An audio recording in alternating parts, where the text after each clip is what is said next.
नमस्कार दोस्तों, स्वागत है आप सभी का आपके अपने चैनल स्टडी फॉर विन में। और आज के इस वीडियो में हम बात करने वाले हैं सीडीपी से रिलेटेड क्वेश्चंस के बारे में। वीडियो पसंद आए तो प्लीज़ वीडियो को लाइक और शेयर ज़रूर कीजिएगा, और अगर चैनल पर आप पहली बार आए हैं तो प्लीज़ चैनल को सब्सक्राइब करके बेल आइकन प्रेस कर लीजिए ताकि वीडियोज़ के नोटिफिकेशंस आपको टाइम टू टाइम मिलते रहें।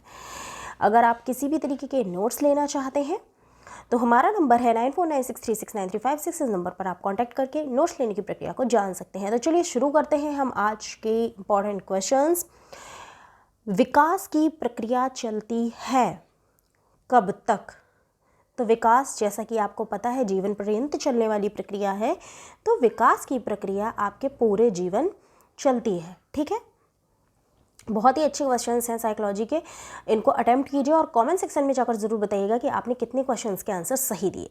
बालक में किस आयु में सामान्य वाक्यों की त्रुटि सुधार की प्रवृत्ति विकसित हो जाती है? कौन सी एज में जो बच्चा होता है वो सामान्य वाक्यों में त्रुटि जो होती है उनको पकड़कर कि कौन सी गलती है उनमें सुधार करने की उसमें क्षमता आ जाती है? तो वो है आपका ऑप्शन सी, यानी कि 12 वर्ष। यानी 12 वर्ष में बच्चे इन सब चीज़ों को समझने लगते हैं। नेक्स्ट क्वेश्चन है आपका, पियाजे के अनुसार बुद्धि एक क्या है? प्रक्रिया उत्पाद दोनों। तो पियाजे के अनुसार बुद्धि क्या है? एक प्रक्रिया है। ठीक है, अगला क्वेश्चन है आपका, थर्स्टन द्वारा प्रस्तुत बुद्धि सिद्धांत प्राथमिक मानसिक योग्यता के अनुसार, यानी थर्स्टन ने जो सिद्धांत दिया है प्राथमिक मानसिक योग्यता, उसके अनुसार निम्नलिखित में से कौन सी योग्यता प्राथमिक मानसिक योग्यता नहीं है? ध्यान दीजिएगा, पूछा जा रहा है नहीं है। तो वाचन तत्परता जो है वो आपकी प्राथमिक मानसिक योग्यता नहीं है। अगला क्वेश्चन है आपका, बच्चों के बौद्धिक विकास की 4 विशिष्ट अवस्थाएं होती हैं। कौन सी होती हैं बच्चों के बौद्धिक विकास की 4 विशिष्ट अवस्थाएं? और ये बताया किसने, यानी ये किस मनोवैज्ञानिक से संबंधित है यह विचार? तो 4 विकास की अवस्थाएं आपकी किसने बताई हैं? ये बताई हैं पियाजे ने। अगर आपको पता है और आपने पढ़ा है और है आपकी पूरी तैयारी, तो बताइए कि वो कौन सी 4 अवस्थाएं हैं। ओके, अगला क्वेश्चन है आपका, स्पीयरमैन के अनुसार बुद्धि में निहित है। तो आपको बताना है स्पीयरमैन के अनुसार बुद्धि में निहित है, क्या चीज़ निहित है? एक सामान्य कारक विशिष्ट कारक, सामान्य कारक विशिष्ट कारक, अनेक सामान्य कारक, अनेक सामान्य कारक, एक विशिष्ट कारक, अनेक सामान्य कारक, असीमित सामान्य और विशिष्ट कारक। ठीक, तो यहाँ पर ध्यान देने वाली बात है, आपसे स्पीयरमैन के अनुसार पूछा जा रहा है।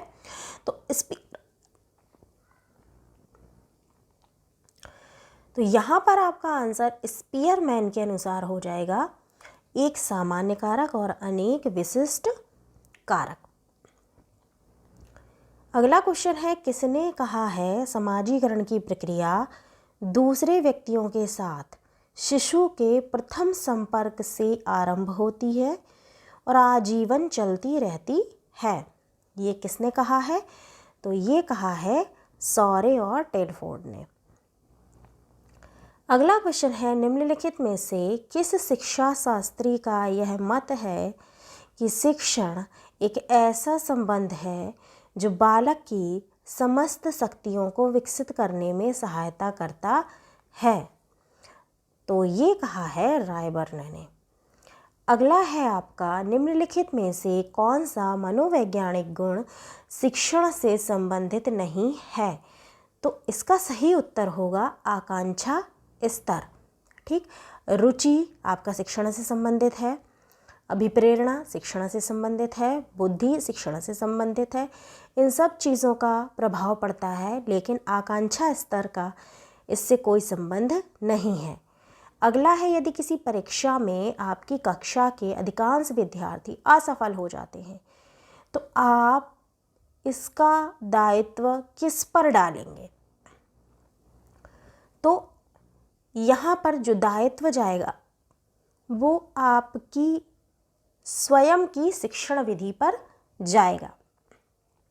ठीक, यानी कि जो आपका ऑप्शन डी है वो यहाँ सही होगा, क्योंकि ज़्यादातर विद्यार्थी असफल होने की बात यहाँ कही जा रही है कि अधिकांश विद्यार्थी असफल हो रहे हैं।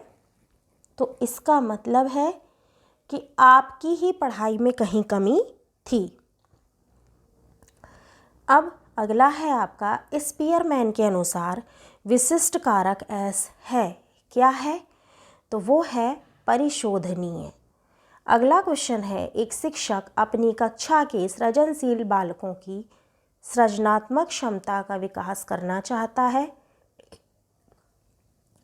इसके लिए उसको निम्नलिखित में से क्या नहीं अपनाना चाहिए? तो उसको सृजनात्मक बालकों की अलग से कक्षा की व्यवस्था नहीं करना चाहिए। बच्चों को सामान्य बालकों के साथ ही व्यवस्थित रखना चाहिए। निम्नलिखित में से कौन सा कथन व्यक्तित्व के संदर्भ में सत्य है? तो व्यक्तित्व वंशानुक्रम और वातावरण का प्रतिफल होता है, ये सत्य है।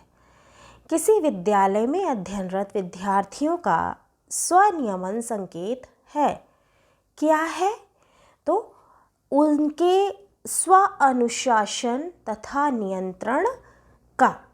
अगला है, एक अभ्यर्थी का किसी सरकारी संस्था द्वारा नौकरी हेतु चयन नहीं किया गया। उसकी प्रतिक्रिया स्वरूप वह यह कहता है कि रिश्वत का ज़माना है, हम जैसे लोग कहाँ चयनित हो पाएंगे। उसकी यह प्रक्रिया या यह प्रतिक्रिया निम्नलिखित में से किस मनोरचना का द्योतक है? तो यहाँ पर आपसे ये पूछा जा रहा है कि उसका इस तरीके का स्टेटमेंट उसकी किस तरीके की सोच को बता रहा है। तो ये है युक्तिकरण, ठीक है। यानी कि उसने ये चीज़ मान ली है, वो ये चीज़ बता रहा है कि अगर उसका चयन नहीं हो पाया तो उसमें उसकी कोई गलती नहीं है, ना ही उसकी तैयारी में कहीं कोई कमी थी। सिर्फ जो सिस्टम बना हुआ है वो ऐसा है जिस वजह से उसकी सिलेक्शन नहीं हो पाई।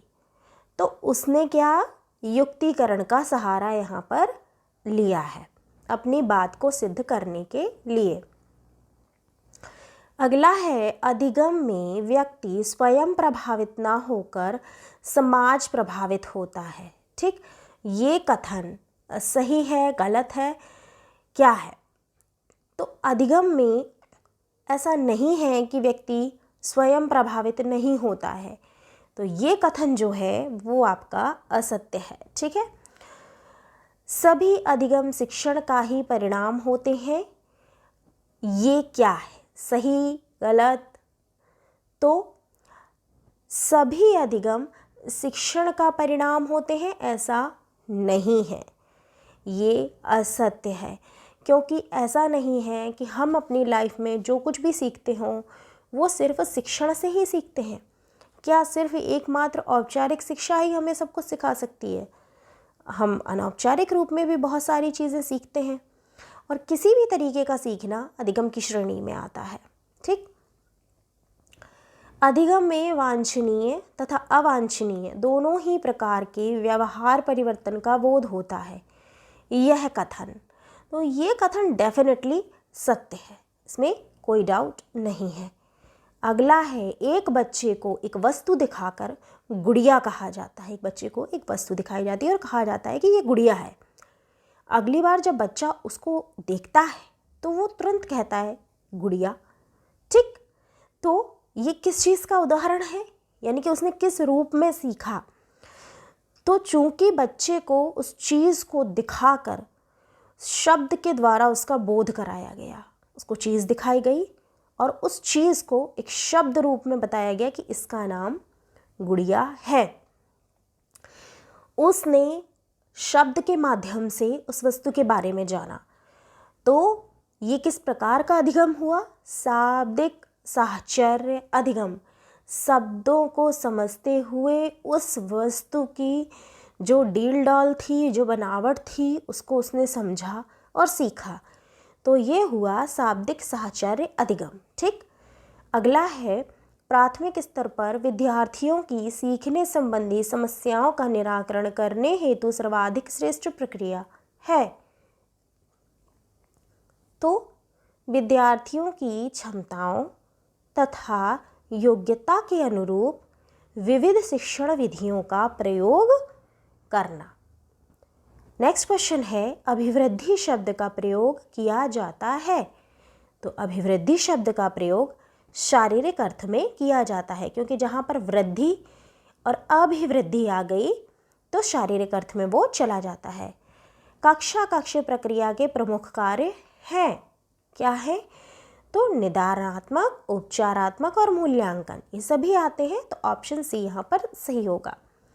समीक्षात्मक चिंतन का आशय है, क्या है? गुण दोष विवेचन से किसी भी चीज़ की समीक्षा करना, तो उसमें उस चीज़ के गुण और दोष दोनों ही चीज़ें आते हैं।